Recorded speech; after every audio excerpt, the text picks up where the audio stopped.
Family card বিতরণের ক্ষেত্রে কোনো ধরনের রাজনৈতিক প্রভাব বা পক্ষপাতিত্ব থাকবে না জানিয়ে সংসদ সদস্য জোনায়েদ আব্দুর রহিম সাকি বলেছেন, সম্পূর্ণ নিরপেক্ষভাবে প্রকৃত যোগ্য ব্যক্তিদের হাতে কার্ড তুলে দেওয়া হবে।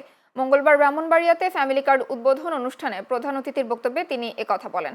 এ সময় ব্রাহ্মণবাড়িয়া জেলা প্রশাসক শারমিন আক্তার জাহানের সভাপতিত্বে অনুষ্ঠানে বিশেষ অতিথি ছিলেন ব্রাহ্মণবাড়িয়া ৩ আসনের সংসদ সদস্য খালেদ হোসেন মাহবুব শ্যামল, পুলিশ সুপার শাহ মোহাম্মদ আব্দুর রৌফ সহ অন্যান্যরা।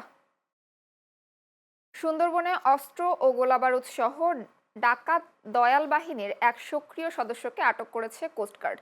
মঙ্গলবার বিকেলে এ তথ্য জানান কোস্টগার্ড মিডিয়া কর্মকর্তা লেফটেন্যান্ট কমান্ডার সাব্বির আলম সুজন। তিনি জানান, গোপন সংবাদের ভিত্তিতে দাকব থানার শিবসা নদীতে অভিযান পরিচালনা করা হয়। অভিযানে সুন্দরবনে কুখ্যাত ডাকাত দয়াল বাহিনীর সদস্য আব্দুল হালিমকে অস্ত্র গোলাবারুদ সহ আটক করা হয়। আটক আব্দুল হালিম সাতক্ষীরার শ্যামনগর থানার বাসিন্দা।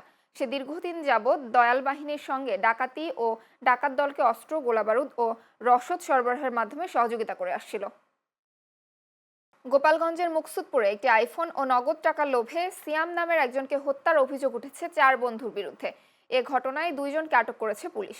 সোমবার নিখোঁজের 2 দিন পর রাতে মুকসুদপুর উপজেলার বাঁশবাড়িয়া ইউনিয়নের একটি পুকুর থেকে সিয়ামের মরদেহ উদ্ধার করা হয়। বিষয়টি নিশ্চিত করেছেন মুকসুদপুর থানার এসআই মোবারক হোসেন। সিয়াম মুকসুদপুর সরকারি কলেজের এইচএসসি দ্বিতীয় বর্ষের শিক্ষার্থী এবং বাঁশবাড়িয়া গ্রামের লিখন মিয়ার ছেলে। পুলিশ জানায়, মাদকের টাকা জোগাড় করতে সিয়ামকে হত্যা করা হয়েছে। এ ঘটনায় 4 বন্ধুকে সন্দেহ করছে পুলিশ। গত শনিবার অভিযুক্তরা সিয়ামকে তার বাড়ি থেকে ডেকে নিয়ে যায়। এরপর তারা নেশাগ্রস্ত অবস্থায় তাকে হত্যা করে। পরে অভিযুক্তরা আইফোনটি বোয়ালিয়া গ্রামের এক ব্যক্তির কাছে 25,000 টাকায় বিক্রি করে। এ ঘটনায় সিয়ামের 2 বন্ধু পারভেজ মুন্সি ও দিদার মুন্সি হত্যার দায় স্বীকার করে জবানবন্দি দিয়েছেন। পবিত্র মাহে রমজান উপলক্ষে গাজীপুরের শ্রীপুর উপজেলা বিএনপির উদ্যোগে ইফতার ও দোয়া মাহফিল অনুষ্ঠিত হয়েছে। মঙ্গলবার শ্রীপুর পাইলট উচ্চ বিদ্যালয় মাঠে ইফতার মাহফিলের আয়োজন করা হয়। এতে প্রধান অতিথি ছিলেন গাজীপুর 3 আসনের সংসদ সদস্য অধ্যাপক ডাক্তার এস রফিকুল ইসলাম বাচ্চু।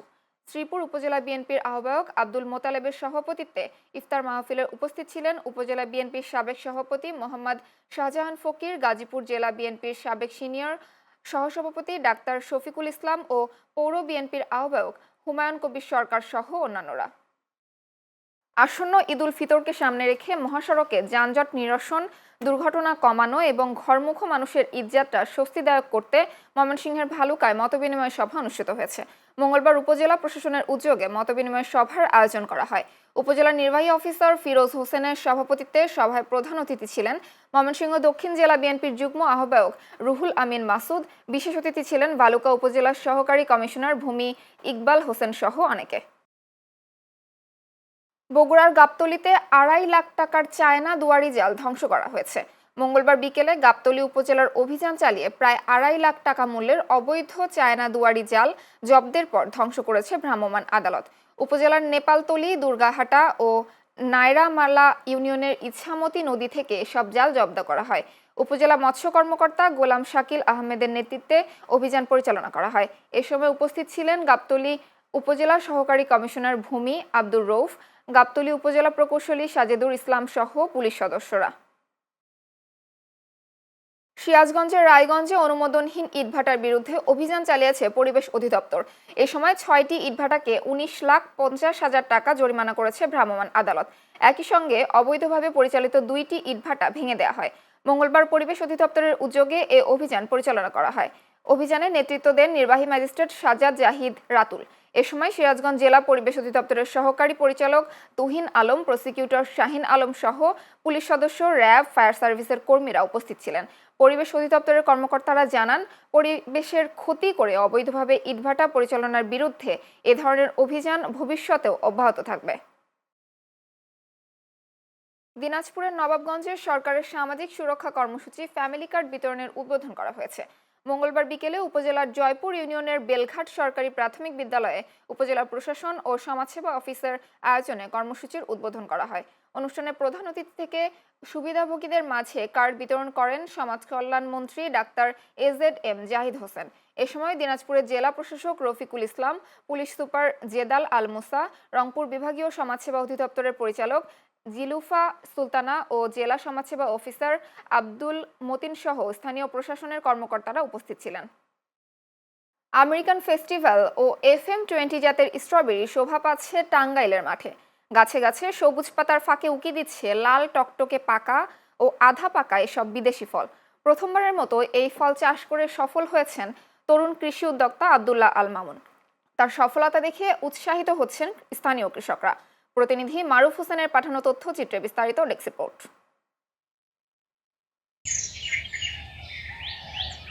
টাঙ্গাইলের ঘাটাইল উপজেলার সোলাকুড়ি এলাকায় নিজের ৭০ শতক জমিতে বিভিন্ন জাতের স্ট্রবেরির চারা রোপণ করেন অনার্স দ্বিতীয় বর্ষের ছাত্র আব্দুল্লাহ আল মামুন।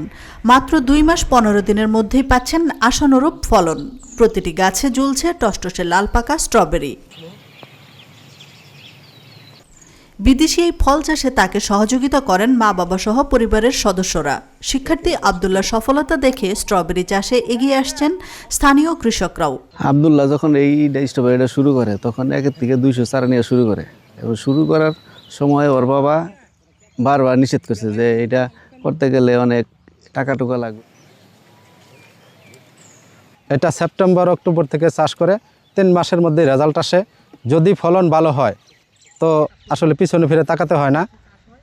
আমি যতদূর শুনতে পারছি আব্দুল্লাহ বড় একটা অ্যামাউন্টের স্ট্রবেরি বিক্রি করবে। ২০২২ সালে স্ট্রবেরি চাষ শুরু করতে গেলে পরিবারের পক্ষ থেকে সাড়া পাননি আব্দুল্লাহ। ভিন্নধর্মী চিন্তা ভাবনা ও কঠোর পরিশ্রমী তাকে এনে দিয়েছে সাফল্য। ছেলে করতেছে 2 বছর ধরে, তাতে খুব লাভবান হয়েছে।